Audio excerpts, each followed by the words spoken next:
want you to look at something right now. Think of some major goal you want, or maybe it's one you're already working on, and you have experienced a lot of setbacks, a lot of defeats. You've experienced a lot of disappointment. Maybe you've already given up. And maybe you just need a little fire, a little encouragement to get back in the game again. Here's what I want you to look at. There are winners, there are losers, and there are people who have not discovered how to win. And all they need is some coaching. All they need is some help and assistance, just a little support. All they need is some insight or a different strategy, a plan of action to make some adjustments that will open up the key to a whole new future for them, that will give them access to the unlimited power that they have within themselves. That's all that they need. So what I want you to do is think about something you want for you, that's real for you, that's important for you, that will give your life some special meaning and power. And I don't even want you to say, I can do that. I don't want you to assume that. See, 5 years ago, when I started out in this area, I would not have been able to make the mental leap that I would be up to where I am right now. I don't want you to begin to just psych yourself out. No. I want you to be able to say something to yourself that will enable you to maintain a level of integrity with yourself. That when you say this, even when you face tremendous setbacks, it will be a benchmark to keep you in the game, to keep you moving forward and experimenting and readjusting your strategy and your plan of action, continuously looking for ways to win. So what is that something? When you got an idea you want to move on, you might not have the money, you might not have the education, you might not have the support or the resources you need. What is that something that can keep us going, that will enable us to act on our dream? What's one of those keys that will begin to help us to discover the secrets to our dream? Here's what I want you to repeat after me, please, with power and conviction. Say, it's possible. That's all I want you to do when you look at your dream. Just say to yourself every day, it's possible. Just say that every day to yourself, it's possible. Because what does that do? See, it begins to change your belief system. See, the way in which we operate, ladies and gentlemen, it's a manifestation of what we believe, what's possible for us. Whatever you've done up to this point, all that it really is a duplication, it's a reproduction of what you believe subconsciously that you deserve and what's possible for your life. Most people operate out of their personal history, out of their memory, things they've done, things they've experienced, things they've seen, things that they have observed. What I'm suggesting that you operate out of a larger vision of yourself. I want you to see yourself doing what you want to do, experiencing what you want to experience, having what you want to have, doing what it is that gives your life some meaning and value. Operate out of your imagination, not your memory. Because whenever you look at where you want to go, I'm wanting to warn you, you will have some conversation back here after you go through the data that you've experienced in life saying you can't do it. And so what you want to begin to do is ignore that inner conversation.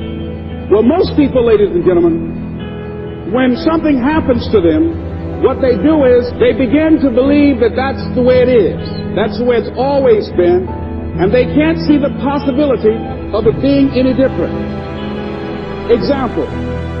Before April 1954, the common belief, the universal belief, because it had been tried again and again and again and people had failed, the belief was that man was not physically capable of breaking the 4-minute barrier, that he could not run a mile in less than 4 minutes. That was the belief on the planet. It had never been done. But here's what happened, ladies and gentlemen. Roger Bannister came along, and he broke the 4-minute barrier. Now here's what's significant about that. Since that time, up to this day, over 20,000 people have done it, including high school kids. What changed? 20,000 people. What changed? Here's what happened when they got on the track. They knew it had been done. And because they knew it had been done, there was a new belief about this barrier. about this goal that was unreachable. And those 20,000 people got in a race believing, knowing in their heart that someone had done it, that it's possible, that they could do it. And I'm saying that if you know anybody that had some goal, some dream, something they wanted to do, and they did it, then I'm saying that you know in your heart that if someone has done it, then you can do it. It's possible. And that if someone can make their dream become a reality, that it's possible that you can make your dream become reality. And so as you begin to look at where you want to go, beginning to embrace that, it's possible. I'm blessed and highly favored. I've got a lot going for me. I've got some good stuff in me. And it's possible that I can bring my greatness out here in the universe. That I can do what I want to do. It's possible I can write my own book. I can have my own business. I can take the trip and travel around the world. It's possible. I can bounce back from adversity and reinvent my life. It's possible. Regardless of where I am, that things can get better for me. It's possible. I'm thinking about two men right here in Chicago who were fairly successful, similar background, educated. They worked for a corporation for many years, and they were among many people that were laid off. Two guys who were very good friends. One went out looking for a job for several weeks along with the other one, and they faced disappointment and rejection again and again and again. They couldn't find any work, which is the story of many people across this country. One guy stopped. He became discouraged. He stopped going. He stayed home looking at television, became very argumentative and toxic with his wife, drinking beer, getting on the phone, talking to his other negative, unemployed friends. And he just gave up. The other guy kept looking for a job everywhere he could go. Every time he could get an opportunity, kept asking people, networking, checking the newspapers every day. Kept going everywhere he could, trying to find a job. You have too much education. You're overqualified. You won't be here long enough. He kept going. He kept going. He went to a place and said, look here, I tell you what, if you can't hire me, and I know you can use my talents, abilities, and skills, I don't want to sit home and do nothing. Just let me do some volunteer work. You don't have to give me anything, all right? I just want to work. I want to be busy. The guy said, okay, it's on you now, but don't expect me to give you anything. It's okay.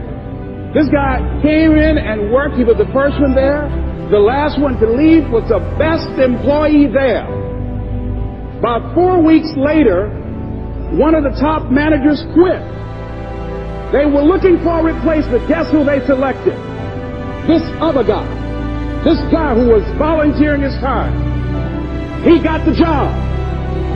What was the difference between the two men? Eyesight and mindsight. Eyesight is judging on what you see. Judging according to appearances. But mindsight is how you interpret what you see. One guy said, it's not possible, it's over, I'm finished. I can't do it. I can't make it. He surrendered. I've faced rejection again and again. I'm not going anymore. There are no jobs out there.